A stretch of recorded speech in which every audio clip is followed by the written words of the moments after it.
안녕하십니까. 저는 말씀하셨듯이 경기도 안성 예성교회를 섬기고 있는 저는 경기도 안성에 거주하고 있고요. 안성 예성교회를 섬기고 있습니다. 나이는 37살이고요. 제가 감히 이 자리에 설 수 있는 자격은 안 되지만 또 거룩한 부담을 또 이렇게 주셨으니 한번 저의 삶을 한번 나눠보고자 합니다. 저는 모태신앙으로 태어나서 정말 교회에서 자랐습니다. 교회에서 자랐고 교회에서 맨날 예배드리고 찬양하고 그게 제 삶의 전부였습니다. 교회에서 예배하는 것이 저는 사실 제일 행복했었고 학교가 끝나자마자, 초등학교 때도 학교 끝나자마자 바로 곧장 교회로 달려가서 교회에서 찬양하고 예배하고, 그리고 부흥회가 있으면 항상 부흥회에 따라가서 부흥회에 대한 그 열정적인 그런 예배도 많이 드렸고, 사실 어렸을 때는 그런 것이 그냥 따라다니고 그냥 형식적인 것이 저는 그냥 은혜라고 생각했었던 것 같아요, 어리니까. 그러다가 제가 이제 중학교로 올라가면서 저에게도 어김없이 사춘기라는 방황기가 찾아왔습니다. 방황기가 찾아왔는데 제가 중학교 때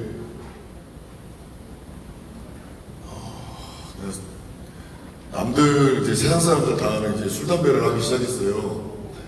정말 어렸을 때부터 거룩한 삶을 살다가 이렇게 세상으로 이렇게 가게 된 게, 제가 중학교로 올라갔는데 중학교에서 학교 끝나고 교회 가는 사람은 저밖에 없더라고요. 그래서 사춘기라 그런지 그게 어느새 창피하게 느껴지더라고요. 그래서 그 이후로는 뭔가 아이들과 제가 못 어울리는 느낌을 좀 받았던 거예요. 그래서 저는 교회를 가면 내가 아이들과 어울리지 못하는 건가? 이렇게 생각이 들어서 그때부터 하나님을 좀 멀리하기 시작한 것 같아요. 하나님을 멀리하기 시작하고, 그때부터 친구들이 권유하는 담배라든지 술이라든지 이제 좋지 않은 그런 것을 제가 손대기 시작했습니다. 손대기 시작했고, 저는 사실 그게 좋은지는 몰랐어요. 사실 좋은지도 몰랐고 그냥 나쁜 것은 제가 인지하고 알았지만 이것을 해야 그 아이들과 어울릴 수 있다는 그런 생각이 많이 들었어요. 그래서 그 아이들과 어울리고 싶은 마음에 제가 그거를 선택을 했고 하나님을 떠나기 시작했습니다. 그게 저의 방황의 시작이었습니다. 근데 이제 제가 그렇게 세상에서 살다가 정말로 그냥 저한테는 그런 기분이 들었어요. 하나님의 바운더리 안에 있다가 밖으로 나갔는데 제가 경험해보지 못한 세상을 저는 만났습니다. 근데 이상하게 나쁘지만은 않은 감정들이 들었어요. 왜냐하면 제가 맛보지 못한 것들을 맛보니까, 또 그리고 제가 이것을 함으로 그 친구들이 저를 좋아해주고 저를 많이 이렇게 올려주니까 제가 그것에 조금 더 마음이 커졌던 것 같습니다. 그래서 저는 그 길을 선택했고 저의 방황기는 거의 20년 이상이 되었습니다. 20년 이상이 되었고요. 근데 그 생활이 저는 마치 그런 것 같았어요. 지금 제가 예수님을 만나서 돌아보니 하나님께서 선악과를 만드셨잖아요. 그러니까 선악과 같은 그런 모습이었던 것 같아요. 겉으로는 굉장히 달콤하고 굉장히 이쁘고 굉장히 먹음직스럽게 보여서 제가 그것을 따라갔었습니다. 근데 이제 제가 한 20년 이상을 방황하면서 살다가 제가 사실 그 청소년기에 떠나서 한 번도 교회를 가본 적이 없어요. 저는 교회를 가본 적이 없었고 하나님한테 기도는 당연히 안 드렸었고요. 하나님을 아예 떠났기 때문에. 그리고 누군가가 저한테 뭐 종교가 뭐냐 그러면 난 무교야, 난 믿는 거 없어, 난 자신을 믿어 라고 당당하게까지 얘기를 했었습니다. 근데 이제 제가 사실 교회 가는 것도 저에게는 부담이었어요, 사실. 왜냐하면 이제 세상에 제가 아예 물들어 버렸기 때문에 사탄이 저를 도와주지 않으려고 했을 겁니다. 근데 어느 날 저희 어머니께서 저한테 생전 교회 가자는 소리를 안 하셨거든요. 왜냐하면 제가 그 부분에 대해서 되게 불만이 있었고 그냥 저는 자유롭게 살고 싶었습니다. 근데 어머니께서 어느 날은 교회를 한번 가볼래? 라고 이렇게 던지시는 겁니다. 그래서 제가 그날따라 이상하게 한번 가보고 싶다는 마음이 들었습니다. 그래서 제가 한번 어머니를 따라서 교회를 한번 참석을 했습니다. 교회를 참석을 했는데 교회에서 이제 흘러나오는 찬양이 저의 마음을 되게 울렸습니다, 사실. 그때 나왔던 찬양은 저는 잊을 수 없습니다. 그때 나왔던 찬양이 그 사랑이라는 아까 그 가수 형제분께서 불러줬던 그 찬양이 제 마음을 울렸습니다. 제 안에 계신 성령님께서 저를 만져주시고 계셨습니다. 저는 사실 그때 눈물이 너무 많이 났거든요. 정말 제가 살면서 흘릴 수 없는 눈물을 계속 흘렸던 것 같아요. 태어나서 그렇게 많은 눈물을 흘려본 적은 없는 것 같습니다. 눈물이 계속 나는데 제가 눈물이 왜 나는지는 모르겠었어요. 왜 나는지도 몰랐고 그냥 눈물이 하염없이 흐르는데 저는 사실 그때도 굉장히 창피했습니다. 제가 눈물 흘리는 걸 다른 사람이 볼까봐 그냥 몰래 계속 닦았어요. 그리고 나서 집에 돌아오는 그 차 안에서 제 어머니한테 말씀드렸습니다. 엄마, 내가 마음이 좀 이상한데 자꾸 나도 모르게 눈물이 나오는데 이거 왜 이러는 걸까요? 그러니까 어머니께서 그건 네가 우는 게 아니라 성령님께서 우시는 거야 라고 이렇게 말씀하셨습니다. 그래서 저는 그때 한번 깨달았던 것 같아요. 내가 우는 게 아니라 성령님께서 우시는 거구나. 그래서 그 다음 주에는 어머니께서 교회 가자는 소리를 저한테 먼저 안 하셨습니다. 제가 그냥 따라갔습니다. 따라가서 두 번째 출석했을 때 마찬가지로 흘러나오는 찬양을 통해서 제가 눈물이 나기 시작했습니다. 네, 눈물이 나기 시작했고 그 눈물을 흘리는 와중에 제가 하나님한테 고백을 하기 시작했습니다. 하나님, 저는 죄인입니다. 저는 하나님한테 갈 자격이 없습니다. 하지만 하나님께서 저를 받아주신다면 제 삶을 하나님을 위해 살겠습니다 라고 고백을 제가 저도 모르게 고백을 하기 시작했습니다. 그러면서도 처음 교회 갔을 때랑 똑같이 계속 하염없이 눈물만 나고 그냥 저는 죄인입니다 라는 말밖에 안 나왔습니다. 사실 계속. 그리고 나서 저는 하나님을 인격적으로 만나게 되고요. 그 이후로 계속 하나님에 대한 사랑이 부어졌습니다. 네, 제가 앞전에 술, 담배를 했다고 말씀드렸는데요. 제가 사실 하나님께서 저를 기다려주시고 저를 아껴주시고 저를 안아주시는데 제가 그 은혜에 어떻게 보답해야 될까 하나님께 제가 말씀드렸습니다. 저는 사실 어렸을 때부터 술, 담배를 하진 않았지만 그 술, 담배는 저한테 사실 인생의 낙이었습니다. 정말 낙이었고요. 근데 예수님을 만나고 제가 고백을 했습니다. 주님, 저 술, 담배 끊고 싶습니다. 제 안에 주님이 계시는데 제가 그 더러운 것을 넣기 싫습니다. 고백을 하기 시작했고 제가 주님께 말씀드렸습니다.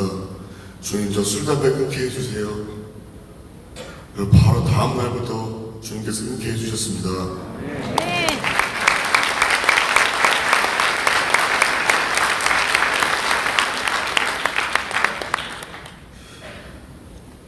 저도 솔직히 믿기지가 않았습니다. 왜냐하면 제가 20년을 넘게 술, 담배를 했는데 주님께서 이렇게 한 번에 단번에 그렇게 하실 줄은 몰랐습니다, 진짜. 왜냐면 저는 솔직히 의심했거든요. 제가 하나님 의심했어요. 과연 바로 그렇게 해주실 수 있을까? 근데 저의 의심이 확신으로 바꾸게 해주셨습니다, 하나님께서.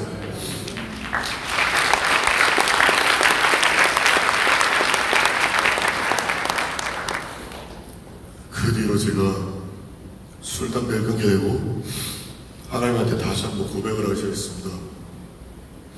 하나님, 제가 하나님을 위해 삶을 살기로 결단을 했는데 제가 그 결단을 했는데 하나님 위해서 할 수 있는 게 뭔지 도대체 모르겠습니다.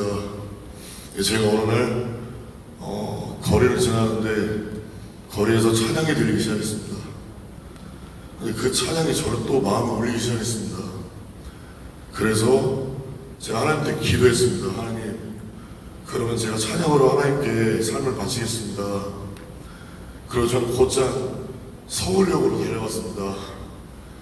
서울역에 달려가서 그냥 사람들 앞에서 예수님을 전하기 시작했습니다.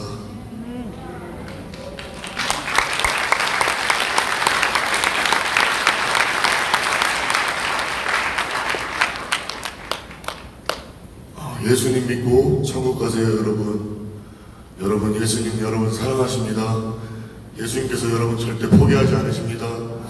하나님께서 세상을 사랑하사 독생자를 주셨으니 이는 그를 믿는 자마다 멸망치 않고 영원한 생명을 얻게 하려 하심이라 라고 말씀하셨듯이 누구든지 하나님을 믿으면 멸망치 않는다고 말씀에 분명히 적혀있다고 저는 복음을 전했습니다. 복음을 전하고 찬양을 하면서 저는 그게 저의 행복이었습니다. 사실 저는 그 이후로는 제가 아무것도 재미를 느끼지 못했어요. 그냥 단지 하나님 찬양하고 하나님 말씀 보는 게 저한테는 유일한 낙이었습니다. 근데 이게 또 사람이 시간이 지나다 보니까 이 첫사랑이 그 하나님을 인격적으로 만났던 그 사랑이 조금씩 식더라고요. 그런 제 자신이 너무나 좀 미웠습니다. 그러던 어느 날 어머니께서 청년사업단이라는 그런 공고를 보시고 저에게 이제 말씀하셨습니다. 제가 제 나이가 지금 37살이거든요. 근데 그 공고에 만 35세까지라고 이제 써있더라고요. 그래서 제가 어머니한테 어머니, 저는 나이가 안 될 것 같다.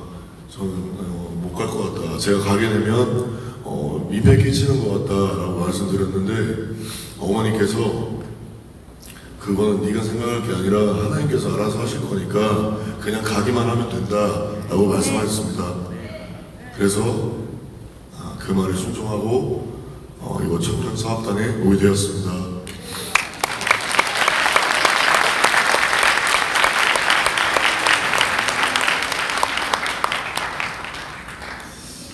저는 사실 청년사업단에 오게는 됐지만 거의 반강제로 끌려왔기 때문에 저한테는 사실 굉장한 좀 긴가민가 마음이 있었습니다. 그리고 제가 여기서 또 말씀을 드려야 할 게 있는데 저는 사실 정광훈 목사님을 이 청년사업단을 통해서 처음 뵙게 됐습니다. 실제로 제가 처음 뵙게 됐고 사실은 정광훈 목사님께 정말 죄송하지만 저는 사실 정광훈 목사님을 굉장히 싫어했습니다. 굉장히 싫어했고요. 예, 제가 굉장히 의심을 많이 했습니다. 왜냐하면 아시다시피 지금 뭐 유튜브나 이런 영상에서는 굉장히 정광훈 목사님을 까는 영상이 굉장히 많이 올라와 있어요. 정말 많이 올라와 있고 저 역시도 그런 영상을 보고 정광훈 목사님 굉장히 의심을 많이 했습니다.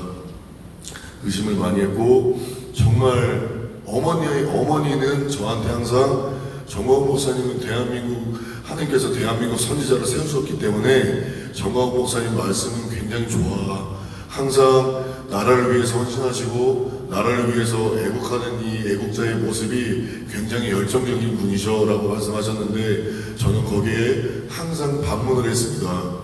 어머니 분별하세요. 어머니 분별하시고 하나님께서 선지자 세울 때 그렇게 막 세우지 않아요. 어머니 제발 좀 분별하세요. 제가 지금은 이렇게 얘기하지만 그때는 굉장히 정색했습니다. 진짜 정색으로 말씀드렸어요. 그럴 때마다 어머니는 그냥 아무 대답도 안 하시고 그냥 묵묵히 기도만 하셨습니다. 어머니는 알고 계셨을 거예요 아마. 예, 제가 나중에 회개할 거라는 거를 어머니는 분명히 알고 계셨습니다. 근데 제가 청년사업단에 와서 사실 저는 그 전에 한 번은 이런 마음이 들었습니다. 정광훈 목사님 말씀은 내가 한 번은 들어보고 싶다. 왜냐하면 이런 언론 플레이나 이런 것들을 보게 되면 계속 뭔가 안 좋은 모습들만 있으니까 뭐 이단이라고 그러고 뭐 사이비라고 그러니까 한번 들어와 볼까 내가 그런 마음이 있었는데 마침 또 청년사업단에 와서 또 제가 들을 수 있는 또 기회가 생겼으니 제가 그것도 한번 궁금해서 한번 들어보고 싶었습니다. 근데 이제 제가 와서 이제 정광훈 목사님 말씀을 들어보고 정광훈 목사님의 이 애국심을 제가 직접적으로 경험을 해보니 저의 의심은 그냥 확신으로 바뀌었습니다.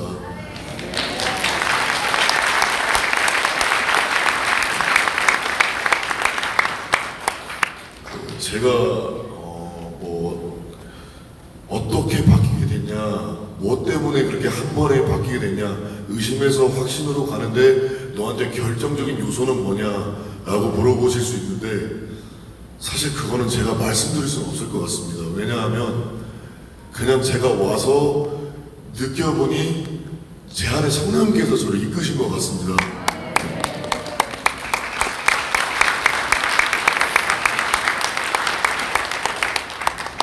성령님께서 저를 이끄신 것 같고요. 저는 정광훈 목사님께서 항상 교단에서 욕을 많이 하시잖아요. 욕을 많이 하시고 뭐 문재인 개새끼라고 하시고 뭐 개자식 뭐 그러시고 하는데 저도 사실 그거에 대해서 반감이 많았어요. 목사님 항상 거룩하시고 욕하시면 안 되는 그런 직권을 가지신 분인데 왜 저렇게 강단을 씻어서 왜 자꾸 욕을 하시나 이렇게 저도 약간 의심하고 막 좀 미워했었는데 사실 여기 와서 바로 회개드렸습니다. 왜냐면 정광훈 목사님께서 문재인한테 욕을 한 건 맞습니다. 하지만 그 안에 사탄한테 욕을 하신 거거든요.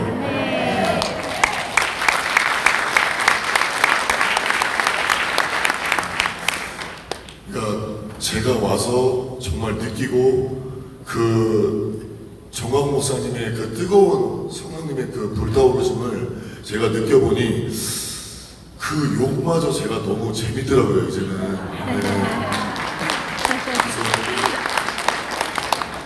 그래서 욕하시게 되면 항상 제가 그걸 웃게 되고 그것조차도 뭐 죄송스럽지만 되게 귀여우시게 저한테 느껴지더라고요. 그래서 정광훈 목사님에 대한 의심과 정말 미워했던 그런 마음들을 하나님께 회개했고요. 네, 제가 정말로 이제는 정광훈 목사님도 계속 말씀하셨지만 너가 영적 부모를 흠모해라. 너의 네가 존경하는 목사님을 흠모해라라고 말씀하셨던 것처럼 이제는 정광훈 목사님을 흠모하게 됐습니다. 제가.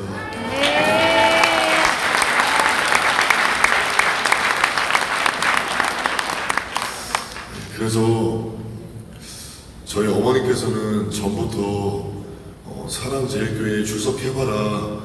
네가 가서 정광훈 목사님 말씀도 들어보고 한번 네가 경험을 해봐라 라고 말씀하셨지만 저는 그때 아직 준비가 되지 않았거든요.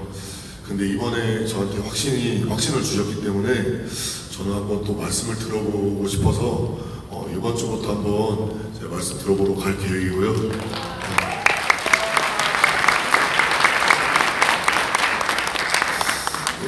그래서 저는 사실 제가 느낀 거는 여기까지지만 저는 여기 계신 청년분들한테도 제가 좀 말씀을 드리고 싶은 게 사실 정광훈 목사님께서 이렇게 청년들한테 이렇게 기회를 주신 거는 저는 첫 번째로 복음이 우선시 돼야 된다고 저는 생각합니다. 일단 복음이 우선시 되고 그 다음이 사업이라고 저는 생각을 하고요. 정광 목사님께서 항상 표어처럼 말씀하셨던 예수 한국 복음 통일, 그게 예수님이 먼저 나왔기 때문에 그게 저는 가능하다고 저는 생각하고요. 네. 그리고 앞으로 여기에 또 지원하시고 또 방송을 통해서 보시는 우리 청년 여러분께 제가 조금 드리고 싶은 말은, 제가 그 인터뷰 때도 제가 말씀을 드렸었는데, 사실 청년들이 굉장히 많이 프레임이 씌워져 있어요. 굉장히 많이 프레임이 씌워져 있고, 정광훈 목사님에 대한 안 좋은 인식이 굉장히 큽니다. 그리고 안희환 씨나 다른 또 다른 유튜버들이 짜집기 편집을 해서 그것만 집중적으로 올리니까 사람들이 그거에 세뇌가 되는 것 같습니다. 그래서 저는 그런 청년들, 그 영상을 보고 정광훈 목사님을 의심하고 좀 미워하는 청년분들한테 저는 말씀을 드리고 싶은 게, 제가 앞전에도 얘기했었지만 그 사마리아 여인이 예수님을 만나고 정말 그 뜨거움을 받았거든요. 사마리아 여인에게는 몇 명의 남편이 있었지만 그 남편들은 다 가짜였어요. 가짜였고, 그 사마리아 여인은 굉장히 갈급한 여자였는데 예수님을 통해서 그 영적 갈급함이 다 해소가 됐거든요. 그 이후에 사마리아 여인이 동네에 돌아가서 뭐라고 했냐면, 와서 보라, 와서 한번 들어보라 라고 얘기했거든요. 저는 우리 청년들한테 그렇게 말해주고 싶어요. 와서 한번 직접 경험해 보세요.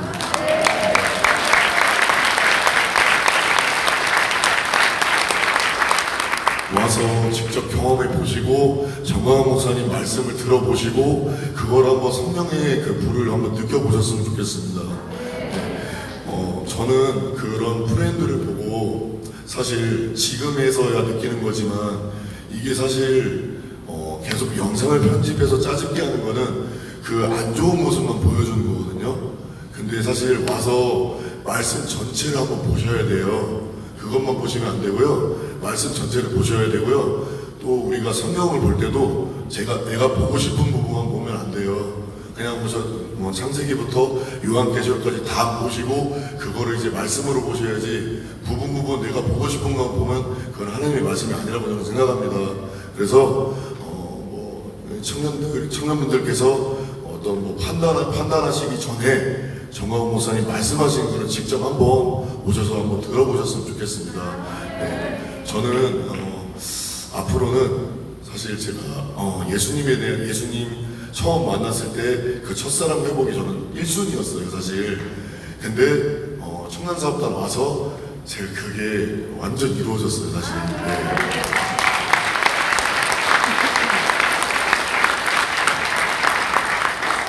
그래서 저는 하나님께서 응답을 두 가지를 해주셨다고 저는 생각합니다. 첫 번째로는 예수님이 인격적으로 만났을 때 그 뜨거웠던 첫사랑을 회복시켜 주시는 거, 그리고 두 번째로는 정광훈 목사님에 대한 의심과 그런 미움, 그 두 가지를 완벽하게 하나님께서 다 풀어주셔가지고요. 네, 저는 이제 날마다 행복한 날만 지내면 될 것 같습니다. 이상입니다.